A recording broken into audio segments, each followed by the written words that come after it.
عَمَّ يَتَسَاءَلُونَ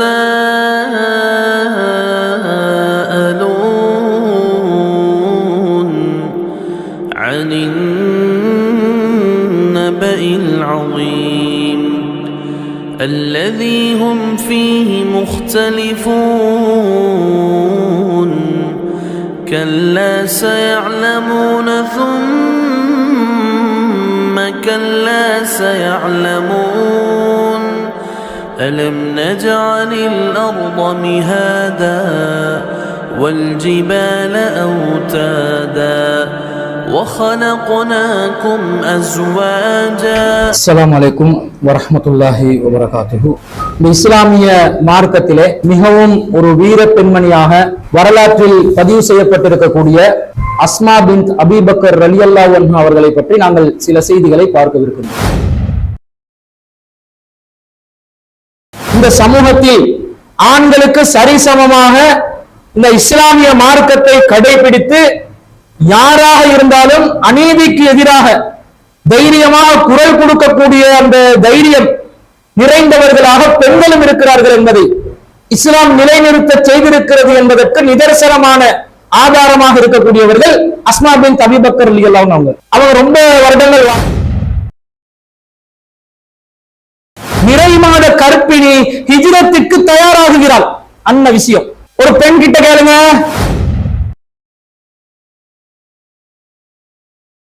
அவங்க போறாங்க, போற வழியில குபா என்ற இடத்துல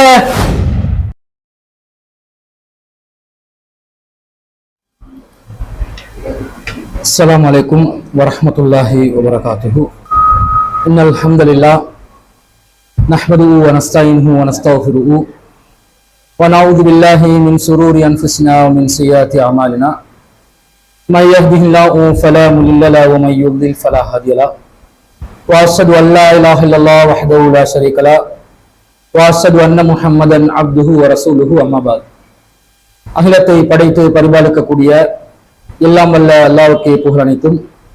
அல்லாஹ்வின் சத்திய தூதர் எம் உயிரிலும் மேலான கண்மணி நாயகம் ஸல்லல்லாஹு அலைஹி வஸல்லம் அவர்கள் மீதும் அன்னவர்களை பின்பற்றி வாழக்கூடிய அனைத்து முஸ்லிம்கள் மீதும் எல்லாம் வல்ல அல்லாஹ்வின் கருணையும் சாந்தியும் என்னென்னும் நிலவட்டுமாக.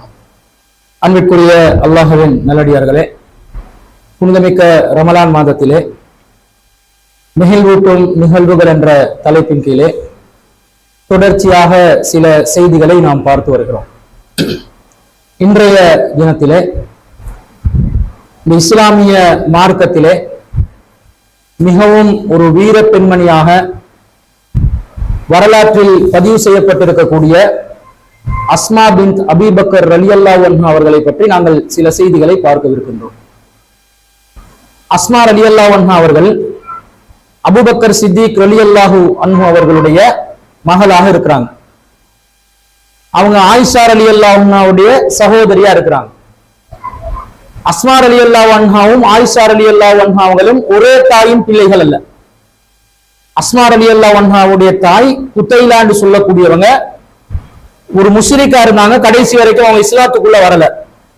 அஸ்மா ரலியல்லாஹு அன்ஹா இஸ்லாத்தை ஏற்றுக்கொள்றாங்க. அபூபக்கர் சித்திக் ரலியல்லாஹு அன்ஹு அவர்களும் ஆயிஷா ரலியல்லாஹு அன்ஹா அவர்களும் ஆயிஷா ரலியல்லாஹு அன்ஹா அவர்களுடைய தாயாராக இருந்தவங்க எல்லாம் இஸ்லாத்துக்குள்ள வர்றாங்க.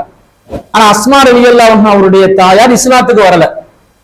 அதே நேரத்துல இஸ்லாத்துக்காக ஆரம்ப காலத்திலிருந்து நிறைய பேர் தியாகம் செய்திருக்கிறார்கள் நபித்தோழர்கள். பொருளாதாரத்துல, மார்க்க கல்வியில, அதே போன்று இந்த இஸ்லாத்திற்காக பல விதமான தியாகங்கள் செய்திருக்கக்கூடிய அந்த வரிசையில ஆண்களுக்கு கொஞ்சமும் குறைவில்லாமல் தியாகம் செய்தவர்கள்ல பெண்கள் ஏராளமானவங்க இருக்கிறாங்க. அதுல மிகவும் முக்கியமான ஒருவராக வரலாற்றிலே பதிவு செய்யப்பட்டவர்கள் தான் அஸ்மா ரலியல்லாஹு அன்ஹா அவங்க. அவங்க அந்த விசேடமான அந்த வரலாற்றுக்கு காரணம் அவங்களுடைய வீரம்.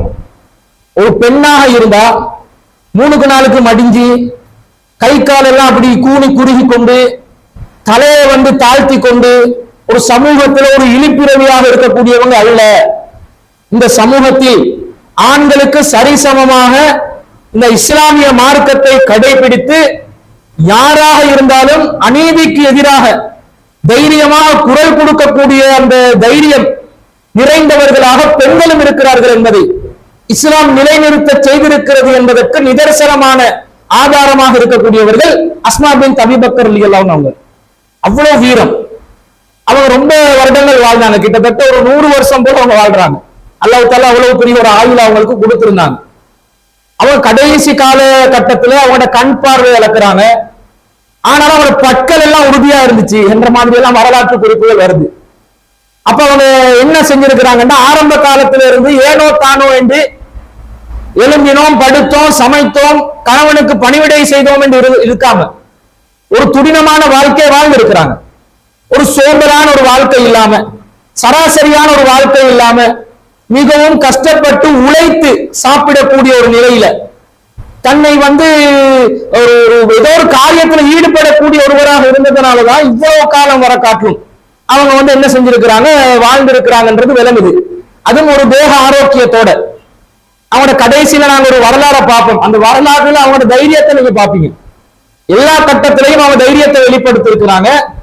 ஆரம்ப கால இஸ்லாத்தை ஏற்றுக்கொண்டவங்கள்ல இவங்க வர்றதுனாலையும் இவங்க கடைசி கால பகுதியில கூட எதிரிகளுக்கு முன்னாடி தைரியமாக நிற்கக்கூடிய ஒருத்தராக இருந்திருக்கிறாங்கன்ற செய்தியெல்லாம் நாங்க இன்ஷா அல்லாஹ் பார்க்க இருக்கிறோம். அப்ப ஒரு பாதுகாப்புக்கு, தனக்கு பாதுகாப்புக்கு ஒரு கத்திய கூட கையில வச்சிருப்பாங்க. அப்ப அந்த அளவுக்கு ஒரு வீர பெண்மணியாக வரலாற்றில் பதிவு செய்யப்பட்டவங்க இந்த அஸ்மா பின்த் அபீ பக்கர் ரலியல்லாஹு அன்ஹு அவர்களுடைய வாழ்க்கையில முஸ்லிம் பெண்களுக்கும் முஸ்லிம் ஆண்களுக்கும் ஏராளமான படிப்பினைகள் இருப்பதனால அவங்களோட வரலாற்றில் மிக முக்கியமான சில செய்திகளை நாங்க பார்க்கிறோம். இவங்க என்ன செய்யறாங்கன்னு சொன்னா, நபிகள் நாயகம் ஸல்லல்லாஹு அலைஹி வஸல்லம் தனது 53வது வயதுல ஹிஜ்ரத் போறாங்க. ஹிஜ்ரத் போற நேரத்துல அஸ்மா ரலியல்லாஹு அன்ஹா தான் அபூபக்கர் சித்திக் ரலியல்லாஹு அன்ஹு மகன் இல்லையா? அப்ப அவங்க தான் என்ன செய்யறாங்கன்னு சொன்னா, சனவுது சுஃப்ரத ரசூலுல்லாஹி ஸல்லல்லாஹு அலைஹி வஸல்லம் ஃபீ பைத்தி அபீ பக்கர் ஈன அராத அன் யுஹாஜிர இலல் மதீனா. மதீனாவுக்கு அல்லாஹ்வின் தூதர் ஸல்லல்லாஹு அலைஹி வஸல்லம் அவர்கள் செல்வதற்கு விரும்பிய நேரத்தில் அவங்களுக்கு தேவையான பயண உணவை நான் தான் தயார் செய்தேன் என்று சொல்றாங்க. எந்த அளவுக்கு நான் அந்த விஷயத்துல நான் ஈடுபட்டேன் என்று சொன்னா, ஒரு பயணத்தில் அனுப்புறாங்க, அவங்களுக்கு உணவு சமைச்சு கொடுத்தேன் என்றது ஒரு முக்கியமான விஷயமா சொல்றாங்க.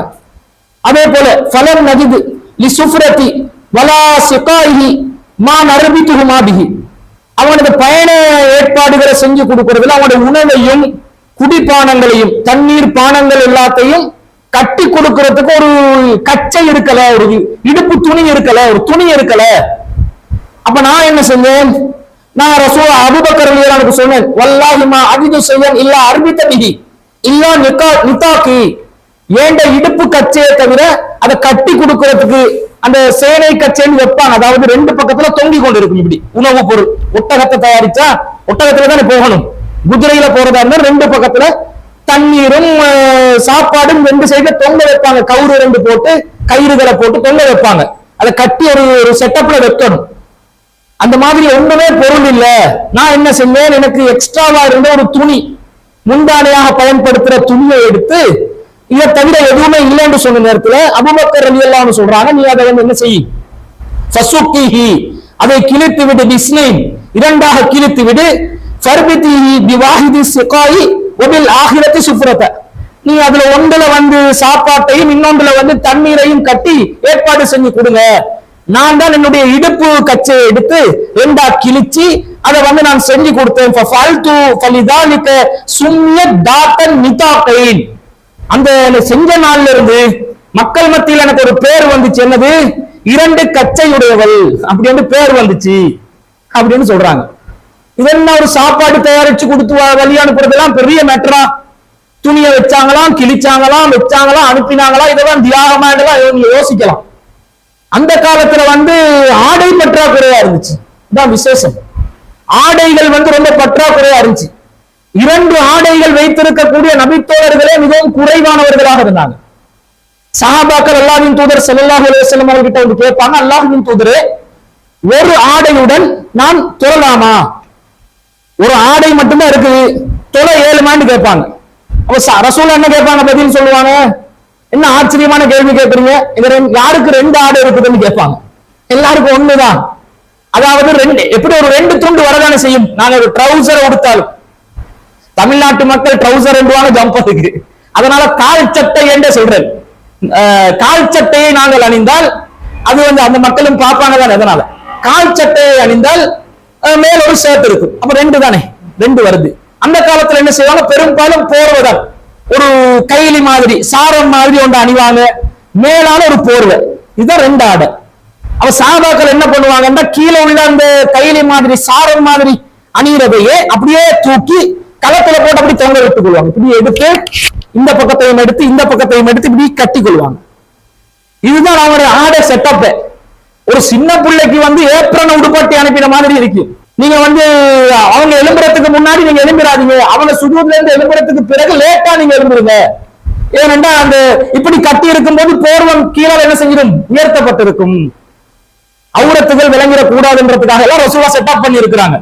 அந்த நேரத்துல பெண்களுக்கு ஒரு எக்ஸ்ட்ராவா இருந்த துணியை கிழிச்சு அதிலிருந்து பயண ஏற்பாட்டுக்கு நான் அமைச்சு கொடுத்தேன் என்றது வந்து மிகப்பெரிய தியாகம் தான்.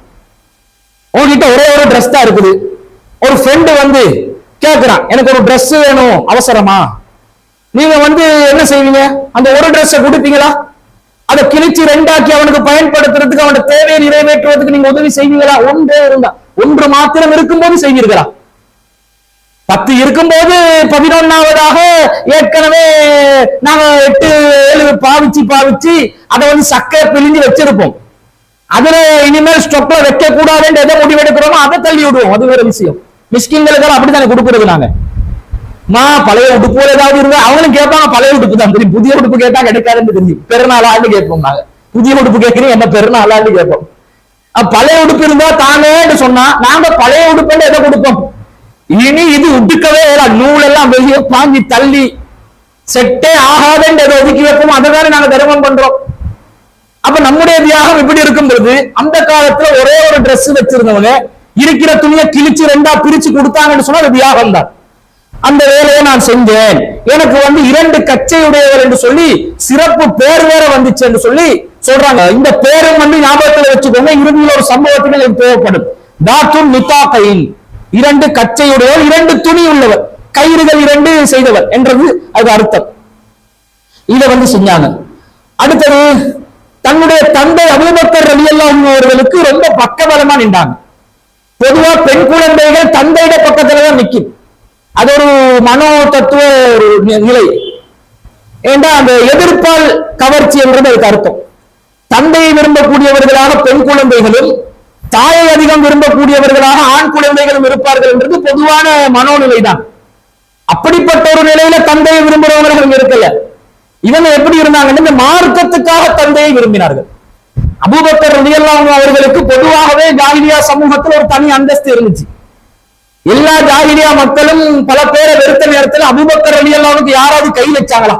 அபூபக்கர் வரலாற்றிலே தாக்கப்பட்டார் என்று ஏதாவது குறிப்பிருக்குமா? இல்ல. காரணம் என்னது?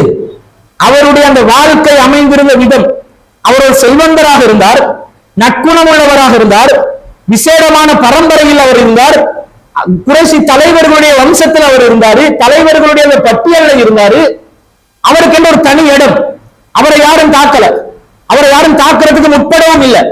அவரே ஹிஜ்ரத் செய்ய போற நேரத்தில் பல மக்கத்து காஃபிர்கள் வந்து இப்னு தகைனா என்று சொல்லக்கூடியவர்கள் எல்லாம், நீங்கெல்லாம் இந்த மக்கா விட்டு போனா மக்காக்கு மழை பொழியுமான்னு கேட்டாங்க.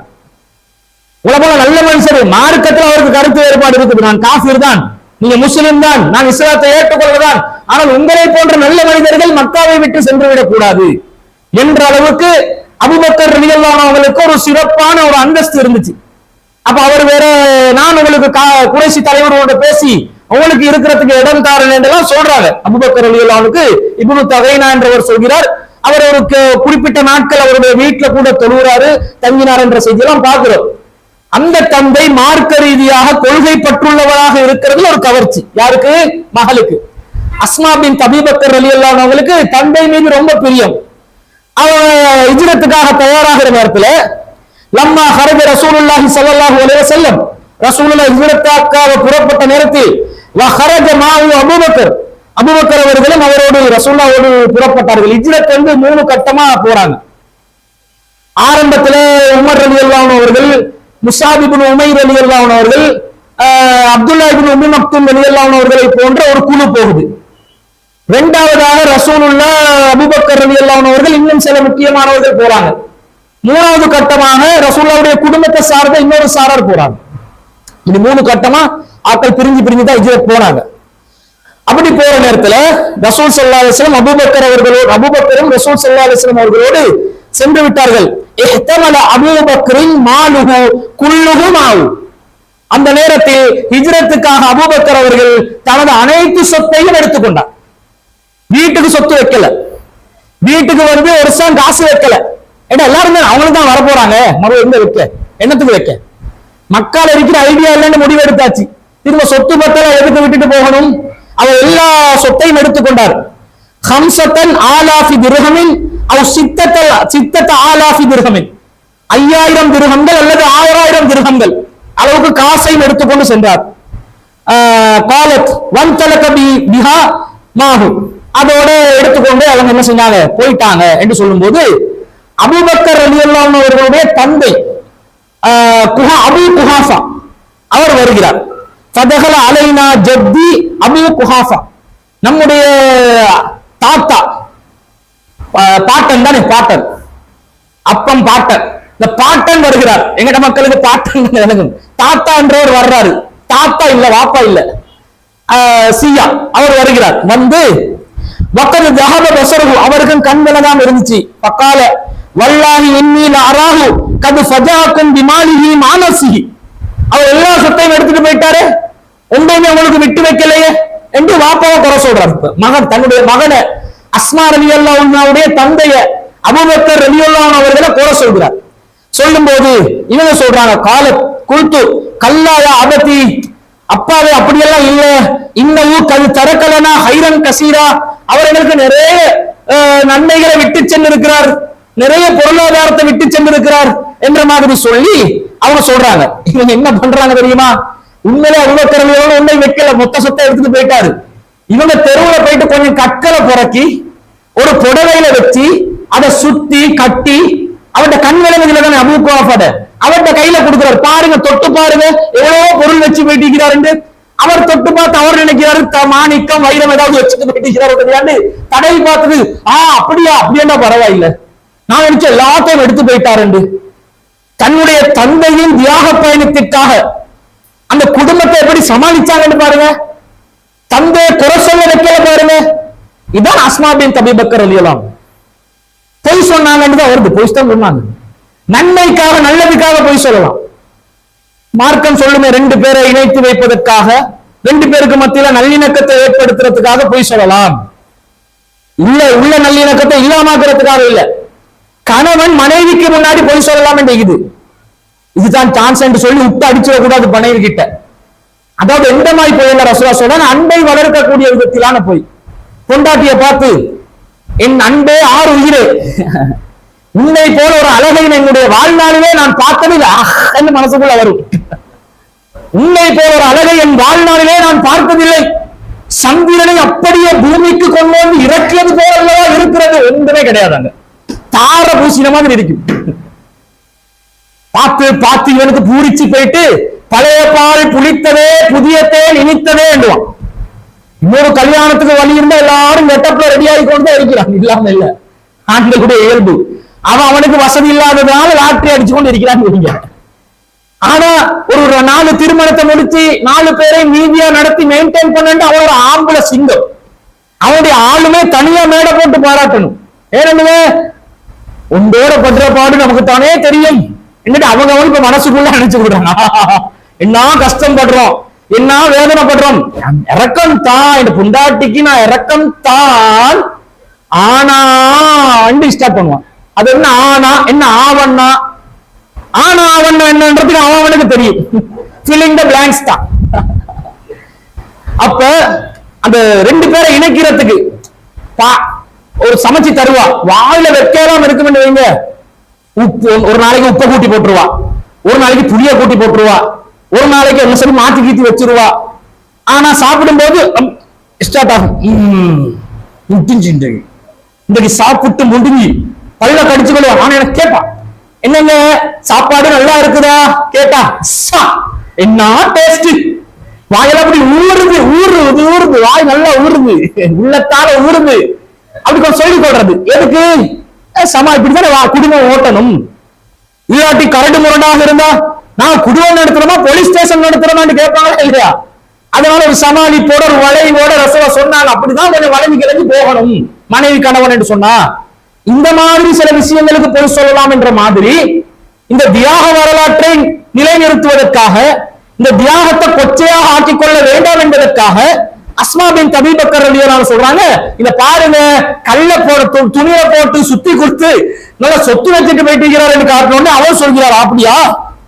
அப்படியே லாபாச இன்கான கது தரக்கல்லக்கும் ஹாதா ஃபகத் அஹ்ஸன, இப்படி எல்லாம் உங்களுக்கு விட்டு சென்றிருந்தால் பரவாயில்லை, நல்ல வேலைதான் அவர் பார்த்திருக்கிறார். சொல்றாங்க அஸ்மா ரலியல்லாஹு வல்லாஹி மா தரக்கலனா செய்யன், எதையுமே எங்களுக்கு அவர் விட்டு வைத்ததில்லை. வலாக்கின் கது அரத்து அன் உஸ்கின ஷேஹ தாலிக, இந்த ஷேக வயசாலிய சேவ் பண்றதுக்காக நான் எப்படி ஒன்று சொன்னேன் என்றாங்க. இந்த ஷேக் இருக்கிறாரு, ஷேகண்டா கிழவை, இந்த கிழட்டு போல சேவ் பண்றதுக்காக நான் இப்படி ஒன்று சொன்னேனே தவிர உண்மையிலே ஒன்றையும் விட்டு வைக்கல. வாப்பாவை காப்பாத்தி தியாகத்தை நிலைநிறுத்தி குடும்பத்தை மேனேஜ் பண்ணி போறாங்க பாருங்க, அதுதான் பொம்பளை. அவள்தான் இஸ்லாமிய பெண்மணி, அவள்தான் ஈமானிய பெண்மணி. இல்ல இப்ப பார்த்தாலும் சொல்லுவாங்க, இல்ல பருப்பு இல்ல, அரிசி இல்ல, மாவு இல்ல, சீனி இல்ல, இல்ல இல்ல இல்ல, இருக்கிறத வச்சு கரைச்சு கரைச்சு என்ன பண்ணுவியா? ஐலண்ட் பெக்கெட் பால் எடுத்தாவது என்ன சரி செஞ்சு தேத்தனைய கரைச்சு மாப்பிள்ளை கையில கூடு, அவனே குடிச்சிட்டு இது எத்தனை நாளைக்கு தான் இந்த ஐலண்ட் மாப்பிள்ளை ஐலண்ட் கிரி கல்கிரில எத்தனை நாளைக்கு தான் வாழ்க்கையை ஓட்டுறதுன்னு நினைச்சு அவனா முயற்சி செஞ்சு பால்மா கொண்டு வர்ற வேலையை நீ செய். அதை விட்டுட்டு எப்ப பாரு இல்ல இல்ல இல்ல நஷ்டபாலி என்றுவாங்க என் சமூகத்துல. இந்த மாதிரி வார்த்தைகளை சொல்றவங்களா இருக்க கூடாது என்பதற்கு இந்த அஸ்மா ரலியல்லாஹு அன்ஹா ஒரு பெரிய ஒரு சான்றா இருக்கிறாங்க. அடுத்தது பாருங்க, இவங்க வந்து ஹிஜ்ரத் செய்ய போற நேரத்துல இவங்க ஜுபைர் ரலியல்லாஹு அன்ஹு அவங்களை தான் திருமணம் முடிச்சிருந்தாங்க. ஜுபைர் ரலியல்லாஹு அன்ஹு நாங்க சொன்னோமே, அஸ்ஸரத்துல் முபஸ்ஸரா என்று சொர்க்கத்துக்கு நற்செய்தி சொல்லப்பட்ட 10 பேர்ல அவரும் ஒருத்தர். ஜுபைர் ஃபில் ஜன்னா, ஜுபைரும் சொர்க்கத்தில் இருப்பார். அந்த ஜுபைர் ரலியல்லாஹு அன்ஹு தான் அஸ்மா ரலியல்லாஹு அன்ஹாவுடைய கணவர். அப்ப அவங்க திருமணம் முடிச்சு அவங்களுக்கு ஒரு குழந்தையும் பிறக்கிறதுக்கு இருக்குது. ஃபஹரத்து வ அன முத்திமுன், நான் ஹிஜ்ரத் போகும்போது நான் நிறை மாத கர்ப்பிணியாக இருந்தேன். நிறை மாத கர்ப்பிணி ஹிஜ்ரத்துக்கு தயாராகுகிறாள். அந்த விஷயம் நிறை மாத கர்ப்பிணி என்ற 9வது மாசம் கம்ப்ளீட் ஆகி கொண்டு இருக்குது. அப்படித்தானே? ஒரு பெண் கிட்ட கேளுங்க, கற்பம் தரிச்சிருக்கக்கூடிய ஒரு தாய் கிட்ட கேளுங்க, எப்படி உங்களோட சுகம் செய்தி அந்த நேரத்துல. இந்த டைம்யா கேக்குறீங்க, எனக்கு பைத்தியம் மட்டும்தான் பிடிக்குது, இல்ல மத்த எல்லாமே பிடிக்குதுன்றாங்க. அவ்வளவு கஷ்டப்படுவாங்க. ஏண்டா உடம்புக்குள்ள ஒரு தூசு துண்டு கண்ணுக்குள்ள போனா 5 நிமிஷம் விரிப்போமா, தூசு எல்லாம் போட்டு கண்ணை இப்படி விரிச்சு வச்சுக்கொள்வோமா.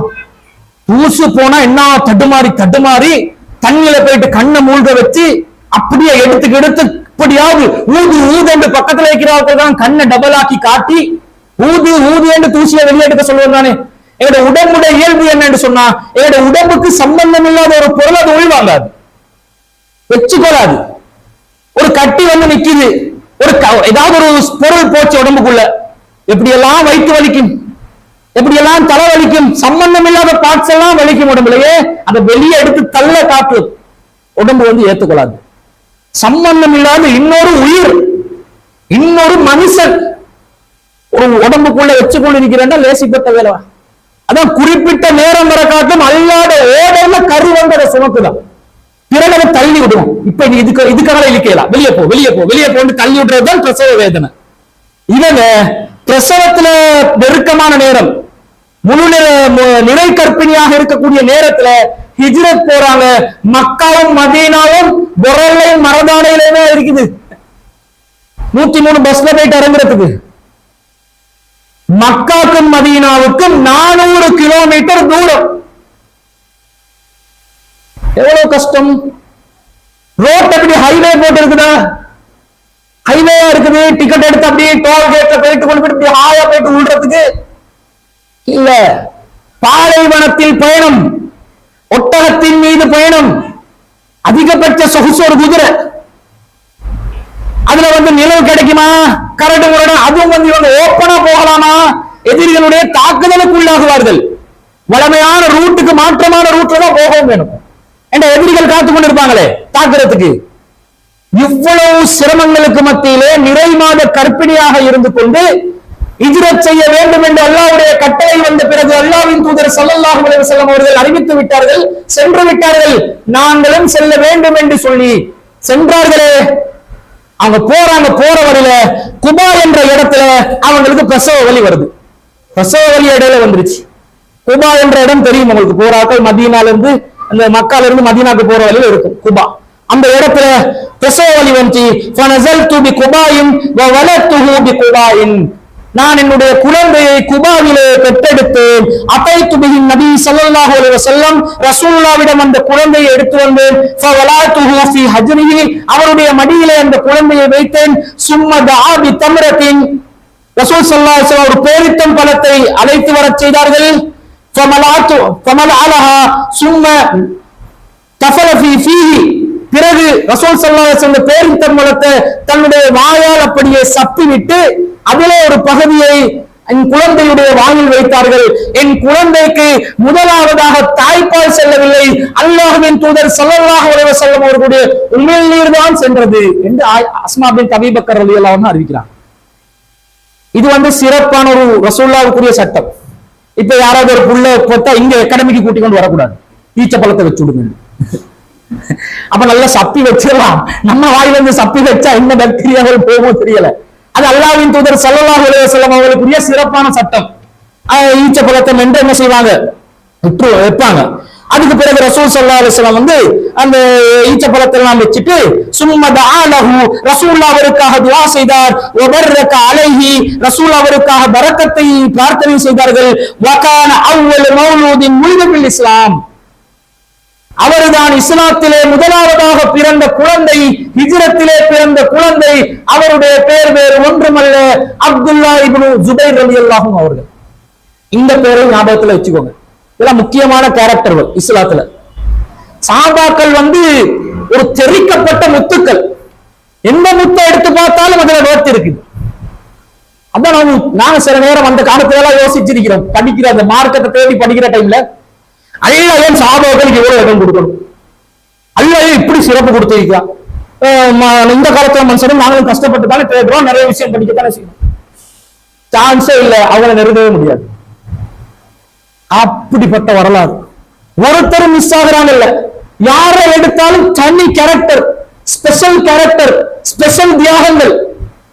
அப்படிப்பட்ட ஒரு நிலையில இந்த சமூகத்திற்கு ஒரு மாணிக்க கல்லை பெற்றுக் கொடுக்கிறாங்க. அவருடைய பேர் அப்துல்லா இப்னு ஜுபைர் ரலியல்லாஹு அன்ஹு அவர்கள்.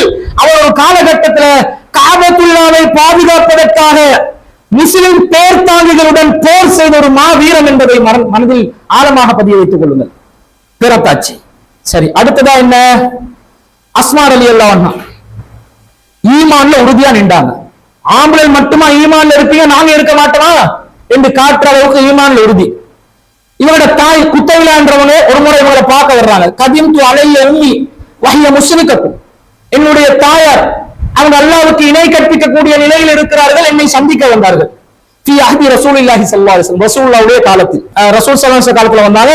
ஃபஸ்தஃபதைது ரசூலுல்லாஹி ஸல்லல்லாஹு அலைஹி வஸல்லம், நான் உடனே ரசூலுல்லாஹ்விடம் ஃபத்வா கேட்பதற்கு சென்றேன். குல்து வஹிய ராயிபத்துன் அஃப அஸிலு உம்மி, என் தாயார் முஸ்லிக்காக இருக்கிறார், இஸ்லாத்துடன் சம்பந்தம் இல்லாமல் இருக்கிறார், அவருடன் நான் இணைந்து நடக்கலாமா என்று நான் உடனடியாக ஃபத்வா கேட்டேன். தாய் வந்துட்டாங்க. வந்த உடனே தாயா இருந்தா உடனடியாக சாப்பிட்டீங்களா, என்ன செய்றீங்க, தாயா இருந்தா பொதுவா என்னத்துக்கு வருவாங்க, பிள்ளைகிட்ட சோம் செய்தி பாக்குறதுக்கு வருவாங்க.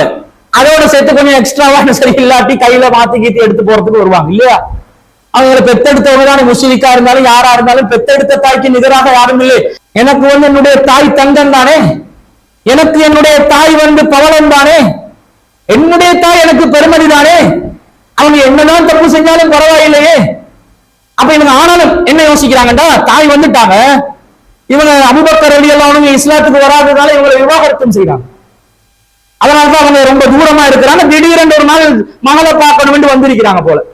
அப்ப உடனே இவங்க என்ன செய்யறாங்க, தாயை வச்சுட்டு கொஞ்சம் இருங்கன்னு சொல்லி ரசூலா கிட்ட விடுறாங்க. அல்லாஹ்வின் தூதரே, தாய் வந்துட்டாங்க, இவங்களுக்கு நான் பணிவிடை செய்யலாமா, நல்ல அவங்களோட சேர்ந்து நடக்கலாமா என்று கேட்கும்போது ரசூல் ஸல்லல்லாஹு அலைஹி வஸல்லம் சொல்றாங்க, நான் சிலி உம்மகி, ஆமா உன்னுடைய தாயோடு இணக்கமாக சேர்ந்து நடந்து கொள். அதான் குர்ஆன் வசனம். ஃபஸாயிபுஹுமா ஃபித்துன்யா மஅரூஃபா, உலக விஷயத்துல அவங்களோட நல்லதா நடக்கணும் என்ற அதே சட்டத்துக்கு தான் ரசூல் ஸல்லல்லாஹு அலைஹி வஸல்லம் அஸ்மா பின்த் அபீ பக்கர் ரலியல்லாஹு அன்ஹுக்கும் சொல்றாங்க. அப்ப அதுல மார்க்கத்துல அவங்களோட உறுதியை காட்டுது. தாய் என்ற உடனே பிள்ளைகள் உடனே கூப்பிட்டு வாங்கம்மா சாப்பிடுங்கம்மா, என்னம்மா உடுப்பெல்லாம் எப்படி இருக்குது, எப்ப இந்த புடவையை வாங்கினீங்க, சரியில்லையே டிசைன் நல்ல இல்லையே, என் வீட்டுல பக்கத்துல ஒரு வீட்டுக்கார தையல்காரி இருக்குது, அவகிட்ட கொடுத்தா கொஞ்சம் நல்ல டிசைன்ல தச்சு தருவா, உங்களுக்கு ஏதாவது மெட்டீரியல் வேணுமா, தையல்காரிகள் டேட்டுக்கு தரமாட்டாரோ அது வேற விஷயம். இப்ப இந்த கதை பொம்பளை என்ன கதை தான் கதைப்பாங்க. இந்த உலகத்துல புரட்சி செய்யற ஏதாவது கதை இருக்குமா? இந்த இஸ்லாமிய சமூகத்தில் கல்வி ரீதியாக ஒரு புரட்சியை செய்ய வேண்டும். நீங்கள் வருகிறீர்களா தோழியே, நீங்கள் வருகிறீர்களா தோழியே, நம் சமூகம் சிறுக்கிலும் விதத்திலும் ஆழ்ந்து கிடக்கிறார்கள், அவர்களை விடுவித்து எடுக்க வேண்டும், ஏகத்துவத்தின் பால் அவர்களை அழைக்க வேண்டும். நாங்கள் அல்லாஹ்வின் பாதையிலே பிரச்சார பணியில் ஈடுபடுவோமா தோழிகளே என்று கேட்போமா? உங்க பேஸ்புக் அக்கௌண்ட்ல சரியில்லை நீ போட்டுக்கிற ப்ரொஃபைல் பிக், உங்க வந்து டிபியா டோபியா என்னமோ உண்டு, அது சரியில்லை மாத்து. உங்க இன்ஸ்டா சரியில்லை மாத்து. உங்க ஸ்டேட்டஸ்ல எழுத்துக்குள்ளடி மாத்து. நீ யாருக்கு நீ ஸ்டேட்டஸ் போடுற, யாரையோ டார்கெட் பண்ணி போடுற மாதிரி இருக்குது. இதுதானே பேச்சா இருக்குது, கேடு கெட்ட பேச்சுக்கள். இன்மைக்கும் பலனில்லை, மறுமைக்கும் பலனில்லை, அவளுக்கும் பலனில்லை, அவளுடைய குடும்பத்துக்கும் பலனில்லை, ஒருத்தருக்கும் பலனில்லை. கடைசியில எல்லாம் ஏமாத்திட்டு போவான் பாருங்க, கட்டாவை காட்டு இன்ஸ்டால பாய் இன்ஸ்டான்னு போவான். அப்ப இவள் அழுவாள், அப்ப தத்துவம் பேசுவாள். அன்றே நான் நினைத்திருக்க வேண்டும், அன்றே நான் என்னுடைய காலத்தை யோசித்திருக்க வேண்டும், அல்லாஹ்வை தவிர எனக்கு ஆறுதலுக்கு. அப்பதான் அல்லாட ஆறுதல் தேவை எங்களுக்கு. ஏமாந்து உட்கார்ந்து கிடக்கிற நேரத்தில் அல்லாட ஆறுதல் தேடுவாள். அப்ப பேச்சுல ஒரு கொள்கையை புரட்சி ஏதாவது ஒன்று பண்ணணும். இது நடக்குதா? இவங்க அஸ்மா பின்த் அபீ பக்கர் ரலியல்லாஹு ஆயிஷா ரலியல்லாஹு ஆயிஷா ரலியல்லாஹு வந்து அறிவிச்சுடர் தான். ஆயிஷா ரலியல்லாஹு என்ன செய்வாங்கன்றா, நல்ல மார்க்கத்துல பற்றும் உறுதியும் இருக்கும். அவங்களையும் பார்ப்போம் இன்ஷா அல்லாஹ். அவங்க வந்து இந்த மாவு பிசைஞ்சு வைப்பாங்க, பிசைஞ்சு வச்சுட்டு ரொட்டி தயாரிக்க பிசைஞ்சு வச்சுட்டு அப்படியே பிசைஞ்ச மாவோட தூங்கிடுவாங்க. கொஞ்சம் தூக்க மஸ்து. சில பேர் இருப்பாங்களே அப்படியே இருந்து வீட்டுல என்னன்னு பார்த்தா முகம் குப்புற விழுந்து கொண்டு செத்து போச்சான்னு பார்த்தா இல்ல கொரட்டை விட்டு கொண்டு தூக்கம், ஆனா முகம் குப்புற விழுந்து கொண்டு தூங்கிடுவாங்க. அந்தந்த இடத்துல தூக்கம், பேசிக்கொண்டே தூங்கிடுவாங்க. ஒவ்வொருத்தர் ஒவ்வொரு ஸ்டைல். ஆயிஷா ரலியல்லாஹு அந்த மாவை வந்து ஆடு திண்டு போக்காச்சு அவங்களுக்கு தெரியும்.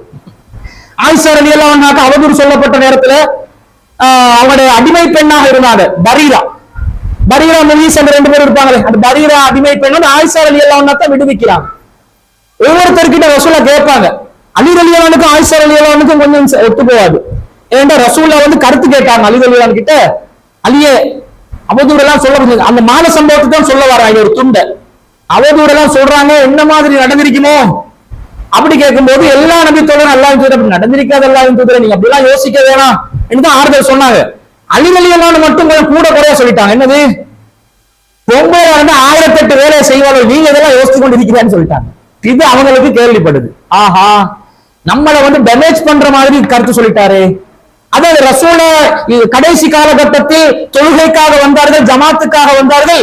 2 தோழர்களுடைய தோள்களில் தொங்கவிடப்பட்ட நிலையில் கால்கள் தரையில் இழுப்படும் நிலையில் வந்தார்கள். ஒருவர் அப்துல்லா இப்னு அப்பாஸ், மற்றது இன்னொருவர். ஆயிஷா ரலியல்லாஹு அறிவித்தாங்க, மற்றவர் இன்னொருவர், மற்றும் ஒருவர். அந்த மற்றும் ஒருவர் யார்? அலி ரலியல்லாஹு அன்ஹு. பேரை கூட சொல்ல மாட்டாங்க. கோபம். அது நியாயம் அநியாயம் என்றது பிறகு வேறு தலைப்புகளை பார்க்கலாம். இவங்க போறாங்க ஒரு பயணத்துல, நபிகள் நாயகம் ஸல்லல்லாஹு அலைஹி வஸல்லம் ஒரு போருக்காக போறாங்க. பனு முஸ்தலிக் குலத்துல, பனு முஸ்தலிக் போர் அதுக்கு பேர், அந்த குலத்தாரோட போர். அதுக்கு போற நேரத்துல ஆயிஷா ரலியல்லாஹு அன்ஹா போருக்கு போகும்போது கூட்டிட்டு போவாங்க தானே, கூட்டிட்டு போனா இவங்க என்ன பண்ணாங்க, போருக்கு தான் போறது, போருக்கு போறதுக்கு மாலை ஒன்று இரவல் கேட்டு, மாலை ஒன்று களத்து மாலை இரவல் கேட்டு. இரவல்டா என்னோட பொம்பளை கிட்ட அந்த பழக்கம் இருக்குது, கல்யாண வீட்டுக்கு போகும்போது சொந்த உடுப்பை உடுத்துட்டு போகணும்.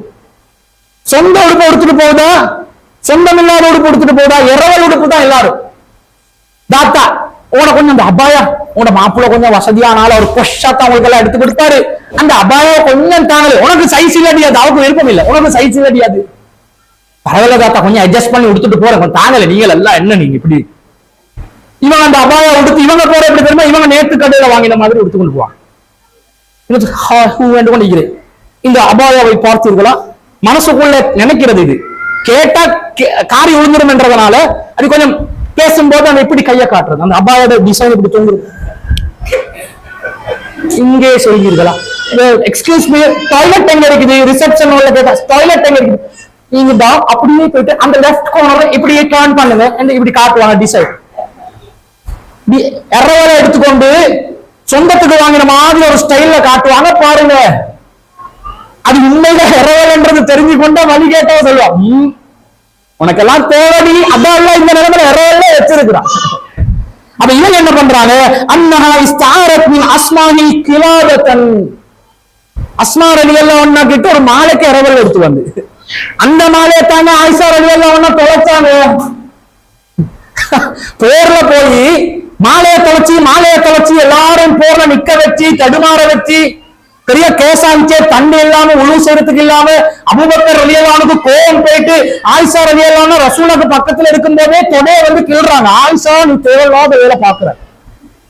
இந்த காலத்துல இந்த நாள் இருக்கிறாங்க, கல்யாணம் முடிச்ச மகளை வந்து பார்க்க மாட்டாங்க, மாப்பிள்ளை முன்னுக்கு போயிட்டு தொடைய கீழ்வாங்க. நீ என்ன செய்ய, அப்படித்தான் நடந்துக்குது வரலாறுல எல்லாம், அதெல்லாம் பெருசா நீ பார்க்கவும் மேலாது. இவங்க மாலையை தொலைச்சு இந்த மாலையை தான் கேட்கிறாங்க. அஸ்மா ரலியல்லாஹு சொல்றாங்க, அது ஏண்ட மாலை. ஆயிஷா இப்ப தங்கச்சி தானே, குடுக்கிற மாலையை தங்கச்சி வந்து ஒப்பாரி வச்சிருவார். மாலையை எடுத்து போனா எப்படியாவது தந்துரு, காணமாக்கிறேன்னு சொன்னாலும் சேவ் பண்ண இயலாது ஆகிருமென்றதாக தேடு தேடு தேடு என்று மாலையை தேடுறாங்க. இப்ப இந்த மாலை காணும், கடைசியில எங்க இருந்து கிடைக்குது, அவர் ஒட்டகத்தை வந்து கீழே படுக்க வச்சிருப்பாங்க. எல்லா இடத்துலயும் தேடி பார்த்துட்டு கடைசியில வந்து சரி இனிமேல் கிடைக்கல போட்டும் அல்லாஹ் தஆலா ஒரு வழியா காட்டுவான்னு சொல்லி ஒட்டகத்தை நிமிர்த்தி வைக்க போல ஒட்டகத்துக்கு கீழே மாலை. அதாவது கையில வந்து கீழே வச்சிருப்போம், வச்சுக்கொண்டே துறப்பண்ட வீடு முழுக்க தேடுவோம். கடைசியா பொண்டாட்டி சொல்லுவா, ஏய் உங்களோட கையில தான் இருக்குது, ஓ ஐ ஆம் சாரி என்று போவான். கவனிக்கவே இல்லை என்று அப்படித்தான் ஆம்பளை மூலம் குழம்புதான் இந்த காலத்துல இருக்கிற பிரச்சனை.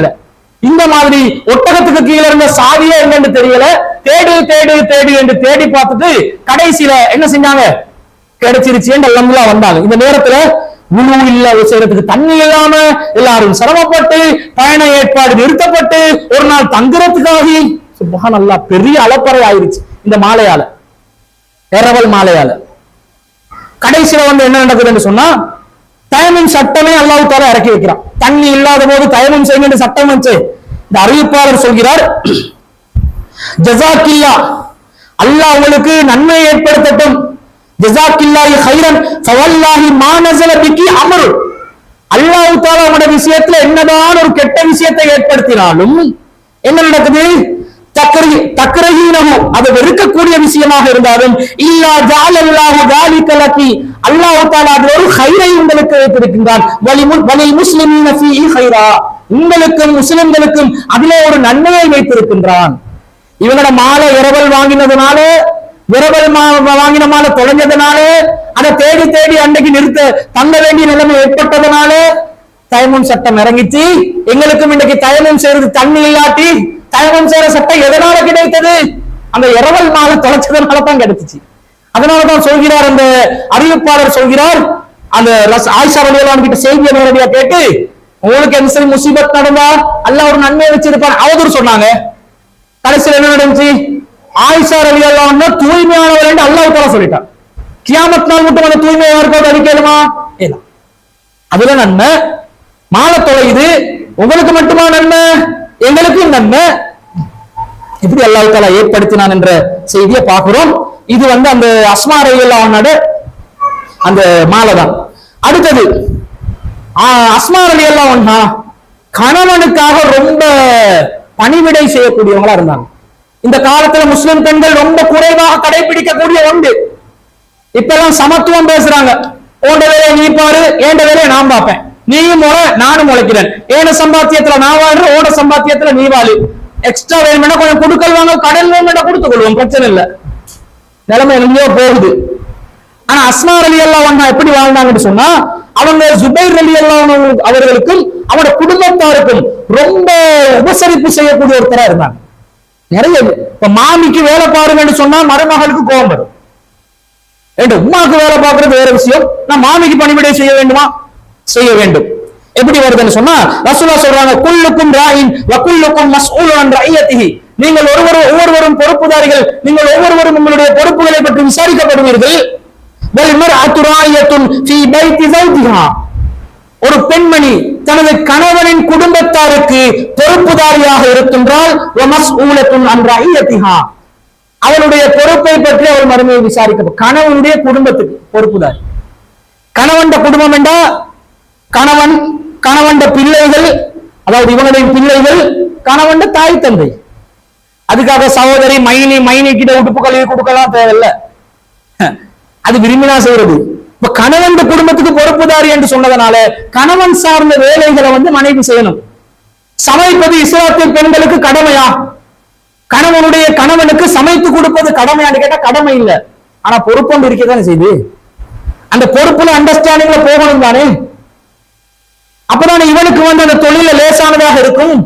அந்த பொறுப்புணர்வோடு வாழுங்கன்றதுதான் இஸ்லாம் இந்த ஹதீஸ் மூலமா சொல்லுது. அஸ்மா பின்த் அபீ பக்கர் ரலியல்லாஹு அன்ஹு அதெல்லாம் தாண்டி சொல்றாங்க, தஸவ்வஜனி அஸ்-ஸுபைர், என்னை ஜுபைர் திருமணம் முடித்தார். வமா லஹு ஃபில் அர்லி மின் மாலின் வலா மம்லூக்கின் வலா ஷைஇன், அவருக்கு எந்த ஒரு பொருளாதாரமும் இல்லை, எந்த ஒரு உடைமையும் அவருக்கு இல்லை, எந்த ஒரு அடிமையும் அவருக்கு இல்லை.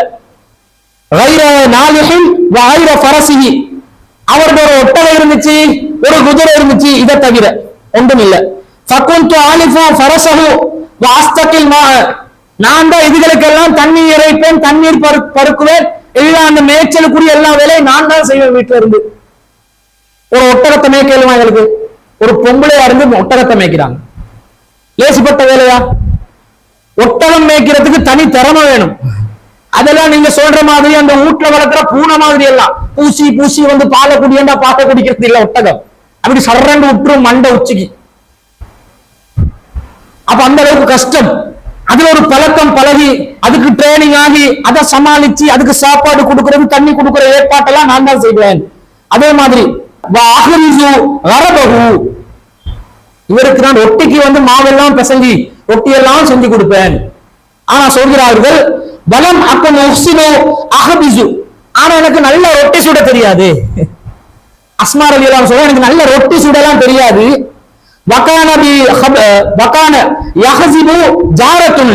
மினல் அன்சாரி, எனக்கு அன்சார் தோழியர்கள் கொஞ்சம் பேர் இருந்தாங்க. அவங்க என்ன செய்வாங்க, வகுன்ன நிஸ்வத்து சிதக்கின், அவங்க உண்மையாளர்களான அன்சாரி பெண்கள். அவங்க சமைச்சு ரொட்டிகள் எனக்கு தருவாங்க. நான் கேட்டதா ஜுபைர் ரலியல்லாஹு கொடுங்க, சாப்பிடுங்க, சமைச்ச ரொட்டி நல்லா இருக்குதா. அதாவது குக்கிங் தெரியாம இருந்துக்கிறாங்க. அந்த காலத்துல இருக்கிற குக்கிங் இதுதானே, சிக்கன் ட்ரம் ஸ்டிக்கா குக் பண்ணது, ஒரு சப்மரீன் பண்ணையா பர்கர் பண்ணையா செய்ய சொன்னது, பாபிக்யூவா போட சொன்னது, தம் பிரியாணியா செய்ய சொன்னது, இருக்கிற ஒரே சாப்பாடு ரொட்டி சுட்டு கொடுக்கிறது. அதை கூட எனக்கு செட்டப்பா சுடுறதுக்கு எல்லாம் தெரியாது. ஏன்டா இவங்க தன்மையை பாருங்க, இவங்க வீரத்துலதான் இந்த மேய்ச்சல் வேலை அந்த சைட் தான் இவங்களுக்கு மேல கலையாகுது. இந்த கலைநயம் உள்ளவங்களுக்கு இந்த சமையல் வேலை, அந்த வேலை, இந்த வேலை, கலிகிராஃபி வேலை, டிசைனிங் வேலை, வீடு பராமரிப்பு இதெல்லாம் சரியா ஓடும். சடா புடா 2 ரவுண்டு பார்க்கணும் என்று சில பொம்பளைகள் இருப்பாங்க. பாட்டா 2 ரவுண்டு பார்த்துருவோம் என்று அவங்களுக்கு போயிட்டு சமையல் குறிப்பு கொடுத்தா அதெல்லாம் வேறு விளையாடுவாங்க. ஏன்னா கலைநயம் ஒன்னாகும் போது இதெல்லாம் ஆஃப் ஆகிடும். இது ஒன்னாகும் போது, கராட்டே ஒன்னாகும் போது கலைநயம் ஆஃப் ஆகிடும். அப்படிதான் மூளை அப்படித்தான் வேலை செய்யும். அப்ப இவங்க சொல்றாங்க, எனக்கு அந்த வேலை தெரியாது, ஏதோ அப்படி இப்படி சேவ் பண்ணி கொடுத்துருவேன். அங்க என்ன அன்சாரி தோழியர்கள் எனக்கு ஹெல்ப் பண்ணுவாங்க.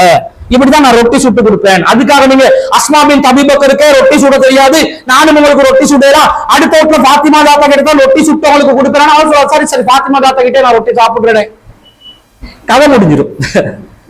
அதெல்லாம் யோசிச்சு பார்த்து செஞ்சுக்கோங்க. அது நடக்குது. அடுத்து அவங்க சொல்றாங்க, ஜுபைருக்கு ஒரு கிடைச்ச ஒரு காணி இருந்துச்சு, அல்லத்தி அத்த ரசூலுல்லாஹ் அதை கொடுத்தாங்க. நான் என்ன செய்வேன், அதுல கிடைக்கிற விளைச்சல்களை என்னுடைய தலையில சுமந்து கொண்டு வருவேன். அது கொஞ்சம் ஒரு 2-3 மைல் தூரத்துல இருந்துச்சு. அந்த வேலையும் பாக்குறாங்க. தலையில பொதிய கட்டி, சில பொம்பளை மரத்துல ஏறிடுவாங்க, நம்மளுக்கு ஏற இயலாது, வலிக்கு விழுந்துருவோம். தென்னை மரத்துல ஏறி குறும்பைய பிச்சு தேங்காவை பிச்சு கீழே போட்டுரும். நாங்க ஏற போட்டு கொழும்புல உள்ளவங்களுக்கு ஏறலுமாக மரத்தை கண்டாதான் நாம அவங்க ஏறிடுவாங்க. வேலை செய்யறதுலாம் துடினமா இருப்பாங்க சில பெண்கள் பார்ப்போம்.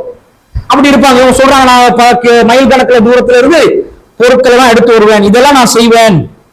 அவங்க சொல்றாங்க, ஒரு நாள் ஃபஜீது யௌமன் வன்னவா அலா ரஹ்சி, என் தலையில பேரிச்சம் கொட்டைகளை நான் சுமந்து கொண்டிருக்கும் நிலையில் நான் வந்து கொண்டிருந்தேன். ஃபலகீது ரசூலுல்லாஹி ஸல்லல்லாஹு அலைஹி வஸல்லம், ரசூலுல்லாஹ் இப்படி முன்னாடி பார்த்தேன்.